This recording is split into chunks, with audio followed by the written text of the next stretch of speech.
নমস্কার, আমি বন্দনা। আমার কিচেনে আপনাদের সবাইকে স্বাগত জানাই। আবারও এসে হাজির হয়েছি প্রায় মশলা ছাড়া ফুলকপির একটি রেসিপি নিয়ে। আজকের রেসিপি ফুলকপি ভাজা।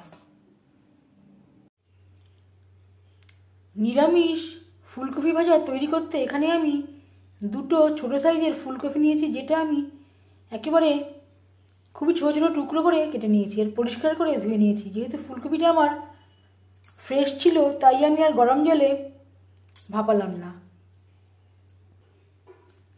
রিফাইন সরষের তেল গরম করে নিয়েছি, দিয়ে দিলাম গোটা জিরে আর দিয়ে দিলাম চেরা কাঁচা লঙ্কা।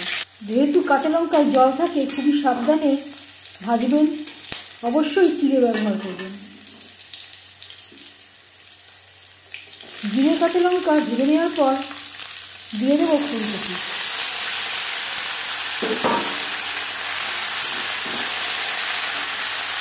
ফোড়নের সাথে ফুলকপি বেশ ভালো করে মিক্স করে দেবো।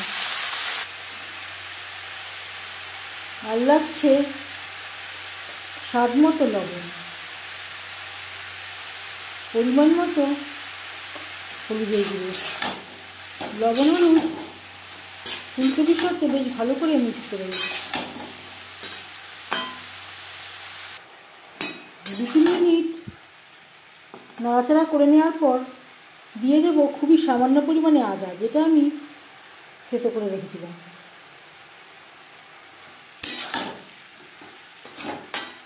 ফুলকপির স্বাদ বাড়ানোর জন্য আমরা ফুলকপির তরকারিতে নানা রকম মশলা তৈরি করে থাকি।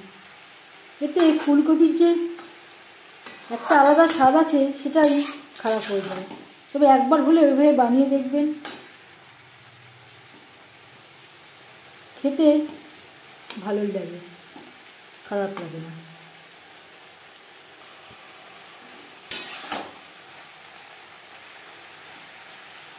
মশলার সাথে 2-3 মিনিট নাড়াচাড়া করে নেওয়ার পর গ্যাসের ফ্লেমটা লোতে করে দেব। 5-6 মিনিটের জন্য ঢাকনা চাপা দিয়ে রান্না করব। এই পর্যায়ে আপনারা চাইলে টমেটো মটরশুঁটি অ্যাড করতে পারেন, আমি আর করলাম না।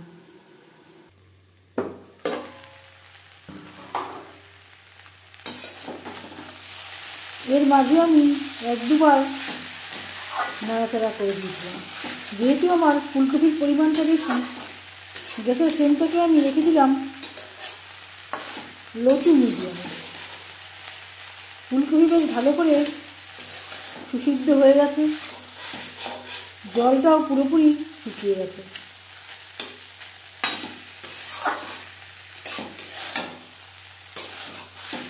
এই রান্নাতে আমি কোনো জলের ব্যবহার করলাম না। ঢেকে দেওয়ার জন্য ফুলকপি থেকে যে জলটা বেরিয়েছে, তাতেই ফুলকপি সুসিদ্ধ হয়ে গেছে।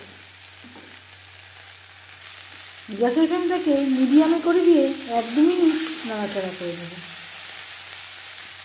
ফুলকপি ভাজা রেডি। গ্যাসের ফ্লেমটা অফ করে দিয়ে ঢাকা দিয়ে 5 মিনিট রেখে দেব।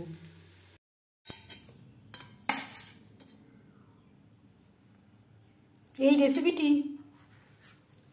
রুটি, ভাত, লুচি, পরোটা সব কিছুর সাথেই সার্ভ করতে পারেন। এই রেসিপিটি কেমন লাগলো অবশ্যই জানাবেন কমেন্টের মাধ্যমে।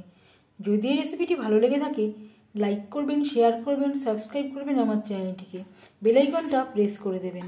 যখন আমি নতুন ভিডিও আপলোড করব, তার নোটিফিকেশান সবার আগে আপনার কাছে পৌঁছে যাবে। আপনারা সবাই অনেক অনেক ভালো থাকবেন। এই ভিডিওটি দেখার জন্য ধন্যবাদ।